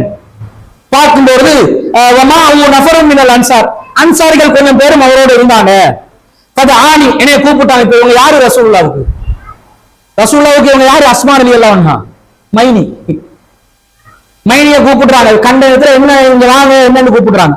அப்ப அவங்க சொல்றாங்க, அவங்களுடைய ஒட்டகத்தை ரசூலுல்லாஹ் என்ன செய்யறாங்கடா, கால இஹ் இஹ் லியஹ்மிலனி கல்ஃபஹு, எனக்கு அவங்களுக்கு பின்னாடி என்னைய சுமந்து செல்வதற்காக நில்லு நில்லு என்று ஒட்டகத்தை வந்து கீழே இறக்குறதுக்கு ரசூலுல்லாஹ் ஆர்டர் போடுறாங்க. ஒட்டகத்துக்கு ரசூலுல்லாஹ்க்கு பின்னாடி என்று சொன்னா ரசூலுல்லாஹ் ஒட்டகத்துல இருந்து பின்னாடி மைனியை வச்சு போறதுக்கு இல்ல. இப்ப பைக்ல மைனியை கொண்டு போகலான்றதுக்கு ஆதாரம் இதை காட்டிடக்கூடாது. நிறைய இதுகளை தான் தேடுவாங்க. ரசூலுல்லாஹ் வந்து கீழே ஒட்டகத்தை இருந்து ரசூலுல்லாஹ் அந்நிய என்னென்றாலும் அவங்க மைனியா இருந்தாலும் அந்த தூரத்தை மெயின்டைன் பண்ணணுமா இல்லையா? ரசூலுல்லாஹ் கீழே இருந்து என்ன செய்வாங்க, ஒட்டகத்தை பிடிச்சிட்டு வருவாங்க. அவங்கள மேல வச்சு ரசூலுல்லாஹ்க்கு பின்னுக்கு தான் இருப்பாங்க, அவங்க ரசூலுல்லாஹ் கீழே இருப்பாங்க, முன்னுக்கு கீழே இறங்கி வருவாங்க. இப்படி நான் சுமந்து செல்வதற்கு கேட்டாங்க.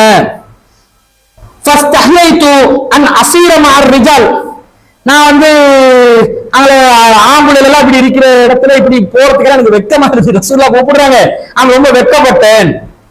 அதுவும் சொல்றாரு, ஜுபைர், எனக்கு ஜுபைரே ஞாபகத்துக்கு வந்துச்சு. யாரு? கணவனை ஞாபகத்துக்கு வந்துச்சு. அவனுடைய ரோசமும் எனக்கு நினைவுல வந்துச்சு. வகான அகிரன்னாஸ், அவர் ரொம்ப ரோசக்காரர். சில மாப்பிள்ளைகள் இருப்பாங்க, பொண்டாட்டியை கூட்டு போக பொண்டாட்டி சும்மையாவது தப்பி தவறு இப்படி யாராவது முன்னுக்கு ஒரு பொடியம் போனா சும்மா பார்த்து பட்டுச்சுங்களே, என்ன பாக்குற இங்க பாரு, பார்வையை தாழ்த்து, வர வர உண்ட பார்வை வந்து சும்மா பராக்கு பாக்குறது கூட, அளவா வச்சுக்கோ கண்ண என்று சொல்லிடுவான். இந்த மாதிரி ரோசம் இருக்கும் சில ஆம்பளுக்கு. சந்தேகம் என்றது இல்லாட்டிலும் அவர் என்ன நினைக்கிறாரு, மாப்பிள்ளைய மட்டுமே பார்த்து கொண்டே எவ்வளவு நாள்டா உன்னை பார்த்து பார்த்துக்கிறது, வெளியே கூட்டி போங்க வெளியே கூட்டி போங்க வெளியே கூட்டி போங்கன்னு சில பொம்பளை கேட்பாங்க. எதுக்கு தெரியுமா? எவ்வளவு நாளைக்கு அதே சுவரை பாக்குறது, அதே சீட் ஊரைய பாக்குறது, எத்தனை நாளைக்கு அதே மாப்பிள்ளையோட மூஞ்ச பாக்குறது. கொஞ்சம் வெளியே போனா ராகத்தா கொஞ்சம் காத்துப்படும், அந்த ராகத்தை யாரும் எதிர்பார்ப்பாங்க. இவங்க சொல்றாங்க, என் கணவன் வேற ரோசக்காரரு, அவருக்கு இது பிடிக்காது அப்படி நினைச்சு நான் ஏறல. ரசூலுல்லாஹி ஸல்லல்லாஹு அலைஹி வஸல்லம் அன்னை கத் இஸ்தஹைது, நான் வெட்கப்படுறேன் என்று ரசூலுல்லாஹ்க்கு விளங்கிருச்சு. சமாலா ரசூலுல்லாஹ் போயிட்டாங்க. அப்ப நீங்க பார்த்து போங்க, நான் போறேன்ட்டு போயிட்டாங்க. ரசூலுல்லாஹ் பார்த்தாங்க, மைனி வந்து தனியா சுமந்து கொண்டு கிலோமீட்டர் கணக்கில் நடந்து வரணும். நாங்க போற வழியில மைனியை ஏற்றி கொண்டு போனா முன்னுக்கு இருந்து நான் இழுத்துட்டு போற ஒட்டகத்தை போட்டு வேண்டி இவங்க வந்து விரும்புறாங்க தான். ரசூலுல்லாஹ் வந்து இப்படி செய்யும் போது அல்லாஹ்வின் தூதரை, மச்சான் என்றதை விட அல்லாஹ்வின் தூதரை அப்பா விரும்புறாங்க. ஆனா கணவன் ரோசம் முன்னுக்கு வந்து நிற்கும் போது வேணாம் வேணாம் வேணாம், கடைசியில காலம் முழுக்க காதுக்கு வந்து யூ பிளட் மை பிளட் என்று ஆகிரும், அதனால இப்படியே போயிடுவோம் என்று அவங்க சும்மா போயிட்டாங்க. அதுக்கு பிறகு கணவன் கிட்ட வந்து சொல்றாங்க, ஜுபைர் கிட்ட வந்து ரசூலுல்லாஹ் இப்படி பார்த்தாங்க, இப்படி சொன்னாங்க, அன்சாரிகளும் இருந்தாங்க, நான் வெட்கப்பட்டேன். ஏண்டா நீங்க தான் ரோசக்காரனா இருக்கிறீங்க, உங்களோட ரோசம் வேற ஞாபகத்துக்கு வந்து நான் ஏறல என்று சொன்னேன். ஜுபைர் ரலியல்லாஹு வல்லாஹி லா ஹம்லுக்கின் நவா கான அஷத்து அலைய மின் ருகூபிக மாவு, நீ அல்லாஹ்வின் தூதருடன் அந்த ஒட்டகத்துல ஏறி வந்திருக்கேன்ச்சே, ஏன் மிஸ் பண்ணிட்டாய்? அப்படியெல்லாம் நான் யோசிப்பேனா? எனக்கு அதை விட கஷ்டமா இருக்குதே, நீ ஏறாம வந்தது, நீ சுமந்து கொண்டு அந்த பேரிச்ச கொட்டைகளை தலையில சுமந்து வந்ததை விட நீ அல்லாஹ்வின் தூதருக்கு மறுப்பு தெரிவித்து வந்தது எனக்கு கஷ்டமா இருக்குதுண்டா. அப்ப ஒரு சந்தேகப்படுறவரா? இப்படிப்பட்டவர் அவன் சாபாக்கலையா? அவங்க ஒரு கோட்ல நேர்கோட்ல எல்லாம் பார்ப்பாங்க இல்லையா, சந்தேகப்படல. இவங்க யோசிச்சுட்டாங்க, அது தப்பா போயிடக்கூடாது என்றதுக்காக வேணான்னு விட்டுட்டாங்க என்று வருது. அதுக்கு பிறகு இவங்களோட அபூபக்கர் பாக்குறாங்க, மகள் ரொம்ப கஷ்டப்படுறாங்க. எல்லாத்தையும் பார்த்துட்டு அபூபக்கர் சொல்றாங்க, அந்த ஒருத்தர் ஒரு அடிமையை கொண்டு வந்து கொடுக்குறாங்க. இந்த அஸ்மா உனக்கு ஒரு அடிமை, இந்த குதிரை மேய்க்கிற வேலை ஒட்டகம் மேய்க்கிற வேலை எல்லாம் அந்த அடிமை இனிமேல் செய்யட்டும் என்று கொடுத்தேன்னு அவங்க சொல்றாங்க. அன்னமா நீ என்னைய வந்து அடிமைத்தனத்துல இருந்து விடுவிச்ச மாதிரி எனக்கு ஒரு ஃபீலிங் வந்துச்சு, அவ்வளவு நான் கஷ்டப்பட்டிருக்கிறேன். இதுக்கு அவங்க சொல்றாங்க, அடிமையை கொண்டாந்து வாப்பா கொண்டாந்து கொடுக்குறாரு மகளுக்கு, என்னத்துக்கு இந்த வேலைலாம் நீ பண்ணி கஷ்டப்படாது, அந்த அடிமை பார்த்து கோட்டு வெண்டோன்னு இவங்க சொல்றாங்க, என்னையத்தான் அடிமைத்தனத்துல இருந்து விடுவிச்ச மாதிரி இருந்துச்சு, அவ்வளோ என் குடும்பத்துக்காக நான் பராமரிப்பு வேலை செஞ்சிருக்கிறேன். இதுல இருந்து இன்னொரு சட்டம் விலகுது, என்ன தெரியுமா? திருமணத்தின் போதுதான் சீதனம் கொடுக்க கூடாது. திருமணம் முடிக்க போறோம், மாப்பிள்ளை சொல்ல கேட்க கூடாது. பொண்ணு வீட்டுல உங்களோட மகளை கல்யாணம் முடிக்கிறதுக்கு எனக்கு இத்தனை பவுன் நகை வேணும் கேட்டா சீதனம். திருமணத்தின் போது தங்குறதுக்கு வீடு வேணும் கேட்டா சீதனம். எனக்கு காசா இத்தனை லட்சம் காசு வேணும் சீதனம். இப்படி திருமணத்தின் போது கேட்பதுதான் சீதனம். திருமணத்துக்கு பிறகு தன்னுடைய மகள் சந்தோஷமா வாழணும் என்று நினைச்சு தந்தையாக விரும்பி மருமகன் கோரிக்கை வைக்காம அல்லது கோரிக்கை வச்சும், எப்படி கோரிக்கை, நீங்க தந்தா தான் உன மகளோட வாழ்வேன், அந்த கோரிக்கை சரி வராது. அப்ப செருப்பு கழட்டிடணும். இதெல்லாம் சரி வராது. மார்க் அடிப்படையில் வாழண்டணும்.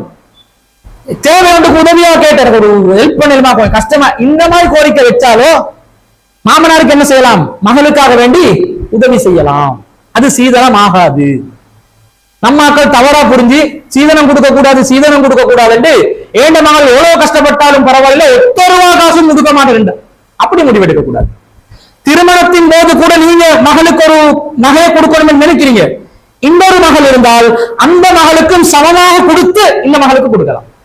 இப்ப திருமணத்துல உங்களுக்கு 10 பவுன் நகைத்தாரன் மகளே பாத்திமாக்கு கொடுத்தோம்டா, உண்மை குழுந்தமுக்கு 10 பவுன் நகையை ஒதுக்கி வச்சிடணும் தனியா. அந்த நேரத்திலே லேட்டாக ஒதுக்கி வைக்கணும்டா, லேட்டாக நீங்க மண்டையை போட்டீங்கன்னா அநியாயம் செஞ்சுதான் ஆகும். சேம் டைம் சமமா கொடுக்கணும். பிரிச்சு வச்சு, இந்த உன்னுடைய 10 பவுன், உன்னுடைய 10 பவுன், இது யாருக்கு தாரேன், உன்னுடைய மாப்பிள்ளைக்கு இல்ல, உனக்கு தருகிறேன், நீ தான் இதை செலவழிக்கணும், நீ தான் இதனுடைய உரிமையாளர் என்று கொடுக்கலாம். அவங்க கோரிக்கை வைக்காத பட்சத்துல, நிர்பந்தமாக்காத பட்சத்துல, நிபந்தனை ஆக்காத பட்சத்துல நாங்களாம் நினைச்சு செய்யலாம். திருமணத்துக்கு பிறகு அவங்க குடும்ப வேண்டாம். ஒண்ணு மருமகன் சாப்பாட்டுக்கே லாட்டரி அடிக்கிற நிலையில இருப்பாங்க தானே. வசதியா இருந்தா கூட எந்த நாளுமே வசதியா இருக்கணும் என்று அர்த்தமா? லோஸ்ட் ஆகும், பிசினஸ் மிஸ் ஆகும், திசை திரும்பும், தீர்மானங்கள் தவறாகும். அந்த டைம்ல மருமகன் தடுமாறுவாரா? வசதியான மாமனாராக இருந்தா கையை கொடுத்து அவரை எழுப்பி எடுக்கிறதுல எந்த தப்பும் இல்லை. இதுவும் விளங்குது. இது நடக்குதா? அடுத்ததாக அஸ்மா பின் அபீ பக்கர் ரலியல்லாஹு அன்ஹு எப்படி வாழ்க்கை, எப்படி கஷ்டமா. அப்ப பெண்கள் இதுல முன்மாதிரியை எடுத்துக்கணும். மாப்பிள்ள காலு கிட்ட கொண்டாந்து வச்சாதான் நான் ஆக்கி கொடுப்பேன் அப்படியெல்லாம் நினைக்க வேணாம்.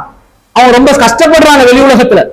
இந்த வெயில் காலத்துல அவருக்கு உடுப்பு வாங்குறதுக்கு பெட்டாக்கு போனாலே உசுறு போகுதுதானே.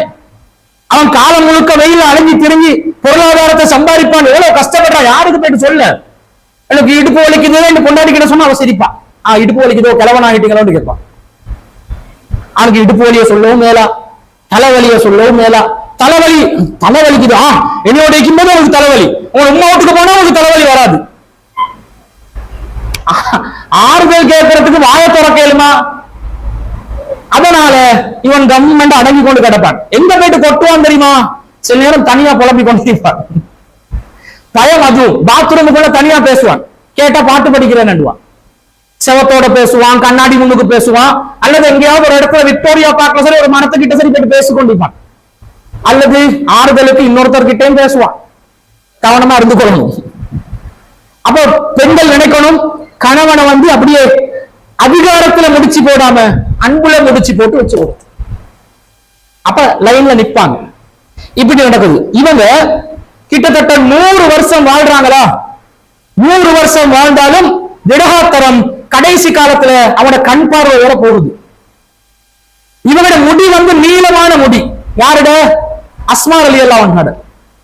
ஆயிஷா ரலியல்லாஹு அன்ஹா ஷார்ட் ஹேர். அவங்களோட தலைமுடி தோல் வரைக்கும் தான் டைனா கட்ட அவங்க வெட்டி இருந்தாங்க போல. ஆயிஷா ரலியல்லாஹு, அஸ்மா ரலியல்லாஹு அன்ஹா நீட்ட முடி.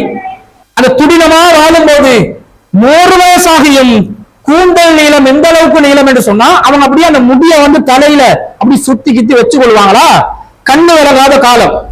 அவங்க கிட்ட கேட்கிறாங்க, நீங்க தனியா இருக்கிறீங்களே, கண்ணு விலகாத காலத்துல அந்த டைம்ல ஆட்சியாளனாக ஒருத்தன் வந்திருந்தான், ஸைத் பின் ஆஸ் என்பவர்.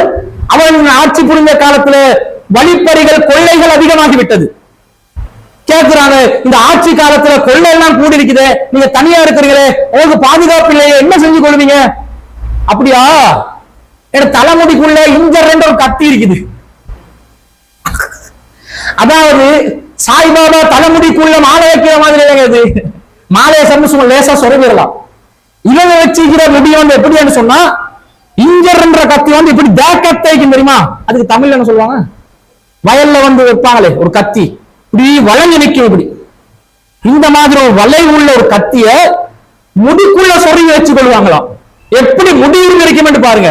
நம்ம பொண்டாட்டி மகளோட தலையில ஸ்லைடே போடல, அது வலி விழுந்துரும்.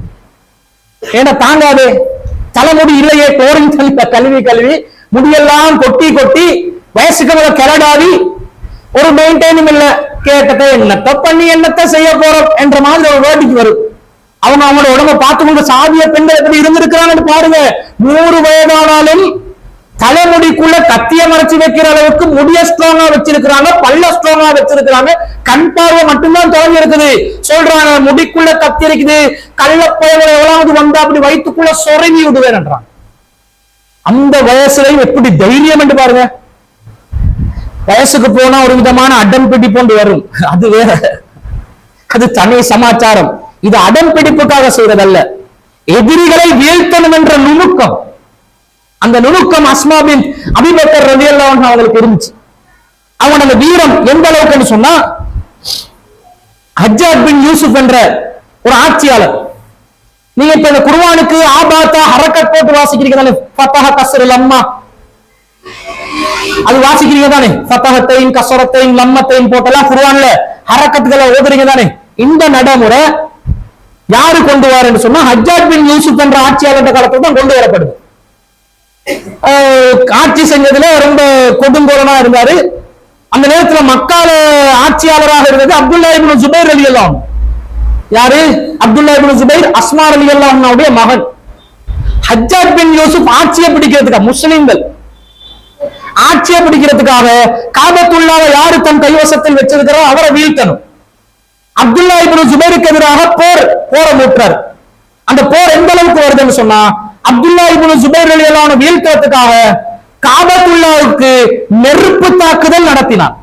யாரு? ஹஜ்ஜாஜ் பின் யூசுப். அவர்தான் குர்ஆனுக்கு அரக்கத்தையும் போட்டு தந்து அங்கால நெருப்பு தாக்குதல், நெருப்பு தீப்பந்தங்கள் அப்படி மூட்டி பெரும் தீக்களை ஏற்படுத்தி அப்படி ஒரு போல் மாதிரி அடிச்சு விடுறது. அந்த போர் யுக்தியை வந்து கையாண்டு காபத்துல்லாக்குள்ளே நெருப்பு வச்சு பல சண்டைகளை பண்ணி கடைசியில் அப்துல்லா இப்னு ஜுபைர் ரலியல்லாஹு அன்ஹு கொலையும் செய்கிறார். கொலை செஞ்சுட்டு அவரை வந்து ஒரு பெரிய இடத்துல மரம் ஒன்றுல சிலுவையில் அடைஞ்ச மாதிரி தலை கீழே தொங்க வச்சு சாகடிக்கப்பட்டு வச்சிருக்கிறார். எல்லாரும் பாருங்கடா ஆட்சியாளர் நிலைமை. முஸ்லிம்களை கொலை செய்யற வேலை எப்ப வருது? ஆட்சி அதிகாரம் என்று வரும்பொழுது வருது. அரசியல் என்ற சாக்கடைக்குள்ள நுழையும் போது வருது. ஆன்மீகத்தை விட்டு அதிகாரம், துணியா, நீதி நிலைநாட்ட போற என்று வர்றதுனால வருது. அந்த நேரத்தில் அவர் வந்து குறைசன் தமுர்ரு அலைஹி வன்னாசு, அந்த மக்கள் கடந்து செல்லும் போது பார்ப்பதற்காகவே குறைசிகள் இந்த வேலையை பண்ணினாங்க அப்படின்னு வருது. ஹத்தா மர்ர அலைஹி அப்துல்லா இப்னு உமர் ரலியல்லாஹு அன்ஹு, அப்துல்லா இப்னு உமர் ரலியல்லாஹு அன்ஹு அவரை கடந்து செல்கிறார். கடந்து செல்லும் போது இதை காண்றார். கண்டோன்னு நின்று உடனடியாக உங்கள் மீது சலாம் உண்டாகட்டும் என்ன சொல்கிறார்? வல் அம்மா அம்மா வல்லாஹி லகத் குன்து அன்ஹா கான் ஹாதா, அப்துல்லா இப்னு ஜுபைரே உங்களுக்கு நான் இதை தடை செய்யவில்லையா? இந்த ஆட்சி அது இது என்று போவேனான்னு உங்களுக்கு நான் சொல்லலையா கேட்கிறாரு. மறுபடியும் கேட்கிறாரு, வல்லாஹி லகத் குன்து அன்ஹா கான் ஹாதா, அல்லாஹ் மீது சத்தியமா இது வேணான்னு உங்களுக்கு நான் சொல்லலையா? 3 தடவை பார்த்து கேட்கிறார். அந்த பரிதாபகரமான நிலையை பார்த்து கேட்கிறார். இவர் யாரு? அப்துல்லா இப்னு ஜுபைர், இஸ்லாத்தில் பிறந்த முதல் குழந்தை, ஹிஜ்ரத்தின் போது பிறந்த குழந்தை, ரசூலுல்லாஹ்வுடைய தோழர் அபூபக்கர் சித்திக் ரலியல்லாஹு அன்ஹுடைய பேரன் கொலை செய்யப்பட்டிருக்கிறார். இந்த நிலையில் அவர் இருப்பதை பார்த்து கவலைப்பட்டு பேசுகிறார். சொல்கிறார், இன் குந்தமா அலிம்து ஸௌமன், உங்களை மாதிரி நோம்பு பிடிக்கிற ஒரு ஆளை நான் பார்த்ததில்லை. கவ்வாமன், உங்களை மாதிரி நின்று வணங்குற ஒருத்தரை பார்த்ததில்லை. வசூலல் ரஹ்மி, உறவுகளை பேணி நடத்தக்கூடிய ஒருவரை நான் பார்த்ததில்லை. அம்மா வல்லாஹி லா உம்மத்துன் அன்த அஸர்ருஹா லா உம்மத்துன் கைர், உங்களை விட இந்த உம்மத்துல நல்ல மனுஷன் யார் இருக்க முடியும்? அப்படிப்பட்ட பேணுதலான உங்களை போட்டு இப்படி தலை குப்பர மரத்துல போட்டு கட்டி வச்சு சிலுவையில் அரைஞ்ச மாதிரி ஆக்கி உங்களை கொலை செஞ்சு வச்சிருக்கிறாங்களே படுபாவி பயல்கள் என்று சொல்லி அதை நின்று பார்த்து சொல்கிறார். உமர் ரலியல்லாஹு என்ன சொன்னாங்க? ஆட்சியை நாக்களை போடுங்க, என் மகன் அப்துல்லா இப்னு உமர் என்ன செய்ய மாட்டார், ஆட்சிக்கு வரமாட்டார். அவர் வரமாட்டார் என்று சொன்னதுக்கு காரணம் விளங்குதா? அதனாலதான் இவர் சொல்றாரு, அந்த அரசியல் சாக்கடைக்குள்ள நான் போகல, நீங்க மாட்டிக்கொண்டீங்களே, உங்களுக்கு வானான்னு சொன்னேனே, அவருடைய நண்பராக இருந்தார், வானான்னு சொன்னனே கேட்கல. இது கேள்விப்படுது ஹஜ்ஜாஜ் பின் யூசுஃபுக்கு. அபூ ஹுபைப் என்று அழைக்கப்படுகின்ற இந்த அப்துல்லா இப்னு ஜுபைர் ரலியல்லாஹு அன்ஹு அவங்களுக்கு இப்படி பார்த்து சொன்னதை ஹஜ்ஜாஜ் பின் யூசுப் கேள்விப்பட்டான். கேள்விப்பட்டோன்னே ஃபாரிஸல இலகி உடனடியாக ஒரு மனுஷன் அனுப்பி அவருடைய அந்த உடம்பை அப்படியே கலட்டி எடுத்து, அதுல இருந்து சிலுவையில இருந்து கலட்டி எடுத்து யகூதிகளுடைய கபிரஸ்தானத்துல போய் அடக்குங்க என்றான். இப்படி ஒரு கொடுங்கோலனா இருந்திருப்பான் பாருங்க. யகூதிகளுடைய இதை பார்த்து சாபாக்கள் உங்களை பார்த்து வர்ணித்து பேசிக்கொண்டு இருக்கிறாங்களா? உங்களோட தியாகங்களை மெச்சு கொண்டு இருக்கிறாங்களா? நான் உங்களுக்கு கொடுக்கிற பதிலடி என்ன தெரியுமா? உடனே உடம்ப இறக்கு, யகூதிகளுடைய கபர்ல போயிட்டு அடக்கு. ரசூல் என்ன சொன்னாங்க? முஸ்லிம்களுடைய கபறுகளில் முஸ்லிம்களை அடக்க வேண்டாம் என்று சொன்னார்கள். ஹஜ்ஜாஜ் பின் யூசுப் என்ன செய்கிறான்? இவருடைய உடம்ப யூதர்களுடைய கபர்ல போய் அடக்கிறார், மையவாட்டு. ஒரு படு கேவலமான வேலை. அது மட்டும் இல்லாம இவங்க என்ன சொல்றாங்க? உடனடியாக எனக்கு அஸ்மாவை கூட்டிட்டு வாங்க, அஸ்மா பின் அபீ பக்கர், அவள் வரணும். யாரு? இவரை போட்டு முடிச்சாச்சு. ஏன்னா மகனுக்கு தைரியம் ஊட்டி கொண்டிருந்தது அவங்கதான். நீ அடி, அவங்க அடிச்சா அடி, 2 ரவுண்டு பாரு, இவங்க தைரியமான பெண்மணி தானே.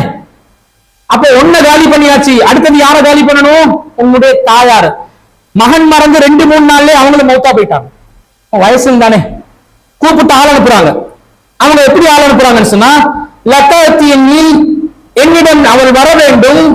அவ் லுபாசன இலைக்கு மை யஸ்ஹபுகி பிகுரூனிகி, உடனே வரணும், அல்லது அவருடைய சடையால் இழுத்து வரக்கூடிய ஒரு ஆள் அனுப்பட்டுமான்னு கேட்டு அனுப்புங்க. சடை கனமா இருந்து இருக்குதுன்றது அவனுக்கு தெரிஞ்சிருக்குது. முடியில இழுத்து கொண்டு வருவேன், வயசு பொம்பளை என்றும் பார்க்காம, ரசூலுல்லாவுடைய மைனி என்றும் பார்க்காம, அபூபக்கருடைய மகள் என்றும் பார்க்காம, ஒரு வயோதிக பெண்மணி என்றும் பார்க்காம, இஸ்லாத்தில் தியாகம் செய்த ஒரு பெண்மணி என்றும் பார்க்காம, சடையால இழுத்து வர சொல்லுங்க. அவங்க வர்றாங்க. அப்ப அவங்க கேட்கிறாங்க, ஹஜ்ஜாஜ் பின் யூசுப் அஸ்மா ரலியல்லாஹு கிட்ட கைஃப ரஅய்தனி ஸனஅது பி அஸூபில்லாஹ், அல்லாஹ்வின் எதிரியான அப்துல்லா இப்னு ஜுபைருக்கு நான் என்ன செஞ்சேன்னு பாத்தியா? அல்லாஹ்வுடைய எதிரியா மாறி நடக்குது. உலகமே இப்படிதான் மாறி நடக்கும். எதிரிய நண்பன் என்றுவாங்க, நண்பன் எதிரி என்றுவாங்க, நல்லவன கெட்டவன் என்றுவாங்க, கெட்டவன நல்லவன், பஞ்ச பரதேசி முனாஃபிக்க தியாகி என்றுவாங்க, தியாகிய முனாஃபிக் என்றுவாங்க, மாறிதான் நடக்கும். அவன் அஸ்மா ரலியல்லாஹு கிட்ட அல்லாஹ்வின் எதிரியை நான் என்ன செஞ்சேன்னு பாத்தியா? அந்த அஸ்மா ரலியல்லாஹு கிட்ட கேக்குறாங்க. கேட்கும்போது அவங்க சொல்றாங்க, காலத், எப்படின்னு பாருங்க, ராயித்துக அஸ்ஸத்த அலைஹி துன்யா, நான் எப்படி பார்க்கிறேன் தெரியுமா? நீ என்னுடைய மகனுடைய துன்யா வாழ்க்கையை நீ நாசமாக்கி விட்டாய். ஆனா அவரோ அஸ்ஸத அலைத்தல் ஆகிரத்தக, உன்னுடைய ஆகிரத்தை அவர் நாசமாக்கி விட்டார். நீ துன்யால என்ற மகன் வாழ்க்கையை நாசமாக்கி அவரை யகூதிகளுடைய கபர்ல அடக்கினதனால அவர் தோல்வி அடைந்து விட்டார் என்று நீ நினைக்கிறியா? துனியாவில் அவர் தோல்வியாக இருக்கலாம், அவர் ஆகிரத்தில் வெற்றி. நீ துனியாவில் வெற்றி அடைந்தவராக இருக்கலாம், ஆனால் என்னுடைய மகன் ஜுபைர், அப்துல்லா இப்னு ஜுபைர் உன்னுடைய ஆகிரத்தை நாசமாக்கி விட்டார். நீ ஆகிரத்தில் இதுக்கு விளைவுகளை அனுபவிப்பாய் என்று நேருக்கு நேர் தைரிய. போலீஸ்ல சிஐடியில யாராவது நின்றா என்னோட பொம்பளை தைரியம் ஓ கேண்ட மாத்தியா உணவு கரண்டோன்னு கேட்பாங்களா? நம்ம பத்தட்டமாவே நம்ம பள்ளிக்கு ஏத்தாண்டுவாங்க. அதை விடுங்க, ஒரு கரப்பொத்தான் போயிட்டு மேல நின்றா என்னோட பெண்களோட தைரியத்தை பார்த்து கையில சாப்பாடு பிளேட் இருந்தாலும் ஒரு பள்ளிய கண்டா, ஒரு நாய கண்டா, என்ன தைரியம் நம்ம பெண்களுக்கு! இப்படித்தான் இருக்கணும். அந்த ஆட்சியாளர் முன்னுக்கு மிரட்டுற நேரத்திலையும் கொண்டு நிக்கிறாங்க. சொல்றாங்க, இவன் கேட்கிறான் ஹஜ்ஜாஜ் பின் யூசுப், பலகனி அன்னக, இவன் சொல்றாங்க, பலகனி அன்னக தகூல லஹு யப்ன தாத்தில் நிதாகை, என்ற மகன் நீ 2 கச்சையுடையவனுடைய மகன் என்று நீ சொல்லிக் கொண்டு கிண்டல் அடிக்கிற மாதிரி பேசுறியாமே. அந்த கச்சை கதை நினைக்கிறா, 2 துணியுடைய கயிறுடைய மகன் என்று நீ கிண்டலா பேசினியாமே. வல்லாஹி தாத்துன் நிதாகை, அல்லாஹ் மீது ஆணையாக நான் 2 கச்சைகளுடையவள் தான், நான் அல்லாஹ்வின் தூதருக்கு உதவி செய்தவள் தான். அந்த நேரத்தில் அது ஒரு பெரும் உதவியாகத்தான் இருந்தது, அது செய்வதில் நான் மகிழ்ச்சி அடைகிறேன் சொல்றாங்க தைரியமா. நீ கிண்டலா பேசு, அதெல்லாம் மேட்டரே கிடையாது, நான் மகிழ்ச்சியா சொல்றேன் அப்படி என்றாங்க. சொல்லிட்டு அம்மா அஹதுமா ஃபகுன்து அர்ஃபஹு பி தஆம ரசூலுல்லாஹி ஸல்லல்லாஹு அலைஹி வஸல்லம் வ தஆம அபீ பக்கர் மின் அத்-தவாப், நான் ரசூல்லா போன பிராணில ஒன்றுல ரசூலுல்லாஹ்க்கு சாப்பாடு, இன்னொன்றுல அபூபக்கருக்கு சாப்பாடு, நான் வச்சு அனுப்பினேன், என்ன மேட்டர்னு கேக்குறாங்க. அதுக்கு தான் அந்த பேர் எனக்கு வந்துச்சு. என்னடா சொல்றாய் அப்படின்னு கேட்கிறாங்க. கேட்கும்போது அவன் பாக்குறான், இவங்களோட நான் பேசிக்கொண்டிருந்தா மற்றதுல நான் வேற ஏற்பாடு தமிழுக்கான ஏற்பாடுகளை செஞ்சு அனுப்பினேன், என்ன மேட்டர் சொல்லி கேட்ட நேரத்துல இதுக்காக இந்த பொம்பளையோட பேசினா நம்மள அடிச்சாலும் அடிச்சு சொல்லி அஜ்ஜார் பின் யூசுப் திரும்பி சென்று விட்டான் வருது. அப்ப எந்த அளவுக்கு அவங்களுடைய அந்த தைரியம் என்று பாருங்க. ரசூல் அவங்க சொல்றாங்க, அம்மா இன்ன ரசூலுல்லாஹி ஸல்லல்லாஹு அலைஹி வஸல்லம் ஹத்தஸனா அன்னஃபி சுகைஃபின் கஸ்ஸாபன், சுகைஃப் என்ற இனத்துல ஒரு பொய்யரான ஆட்சியாளர் வருவான் என்று ரசூலுல்லாஹ் சொன்னாங்க. அல்லாஹ்வுக்கு சத்தியம் அது நீயாட்டா இருக்கணும் என்று நான் நினைக்கிறேன். மூஞ்சிக்கு வரல நீட்டி பேசி அடுக்கு அடுக்கு அடுக்கு என்று தைரியத்தை கொட்டுறாங்க. அதை பார்க்கிறார், இது சரிவார கேஸ் இல்லைன்னு போயிட்டான். இப்படி இருந்தாங்க அஸ்மா பின் அபீ பக்கர் ரலியல்லாஹு அன்ஹு. நேரடியாக வந்து எதிரிகள், இஸ்லாத்தின் விரோதிகள், அதிகாரம் உள்ளவர்கள் வந்து நின்றாலும் இனி சத்தியத்தில் நாங்கள் இருக்கின்றோம், நேர்மையில் நாங்கள் இருக்கின்றோம், உண்மையில் நாங்கள் இருக்கின்றோம், நாங்கள் இதற்கு பின்வாங்க வேண்டும் என்று மனதிலே ஆழமான தைரியத்தை வைத்துக் கொண்டு களத்தில் இறங்கி பணி செய்தார்களே, அவர்கள்தான் இஸ்லாத்தின் தியாகிகளான வீர பெண்களான சாபிய தோழியர்கள், நபி தோழியர்கள். அந்த மாதிரி தோழியர்களாக இந்த தோழியர்கள் மாறணும். எப்ப பாரு உடுப்புட பசங்க பாக்குறதும், முகத்துல பரு வந்துச்சா இல்லையான்னு பாக்குறதும், இந்த கொஞ்ச நாள வெயில் கொடூரமா இருக்குது, இதுக்கு கிரீம் ஏதாவது இருக்குதா கருப்பாவாம இருக்கிறதுக்கு தேடுறதும், வெள்ளையாகிறதுக்கு இன்ஜெக்ஷன் இருக்குதான்னு பாக்குறதும், எப்ப பாரு இதே வேலை. சமையல் குறிப்புகளை தேடுறது, சமையல் கலை, இது அது. 4-5 பேர் கராட்டி கிளாஸுக்கு போங்கன்ற. எதுக்கு? மாப்பிள்ளைக்கு 2 கொடுத்து படுக்க வைக்கிறதுக்கா? இல்ல, மாப்பிள்ளை ஓவரா பேசினா அப்படி வர்ம கலையை படிச்சு அப்படி லொக்காய் நிக்கிறதுக்கு இதுக்கு இல்ல. எக்ஸசைஸ் பண்ணுங்க, தைரியமா இருங்க, ஆரோக்கியமா இருங்க. அதுக்காக கரண்டி முரடா இருக்க கூடாது. மாப்பிள்ளை பேசும்போது என்னவா 2 குடுத்துருவேன் பாருங்க உங்களுக்கு மிச்சம் பாருங்க இப்படி பேசாம மாப்பிள்ளை கிட்ட அப்படி பணிஞ்சு எதிரிகளிடம் தைரியமா. இப்ப எல்லாருக்கும் ஸ்கூட்டி வாங்கி கொடுக்குறாங்க தானே.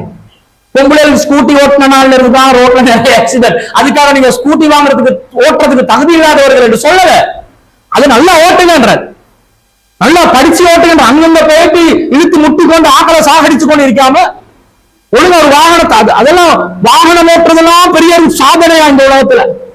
ஆனா நம்ம பொம்பளை சின்ன பெரிய சாதனையா பாக்குற அளவுக்கு ஆக்கி வச்சிருங்க. ஒரு பஸ்ஸை ஓட்டுங்க. சில பெண்களை பாக்குறோம், அவங்களோட வாழ்வாதார செலவுக்காக வேண்டி ஆட்டோ ஓட்டுற பெண்களை கூட நாங்க பாக்குறோம். பாதுகாப்பு குறைவுதான் என்றாலும் வேற வழி இல்ல, ஆட்டோ ஓடுறோம் நாங்க.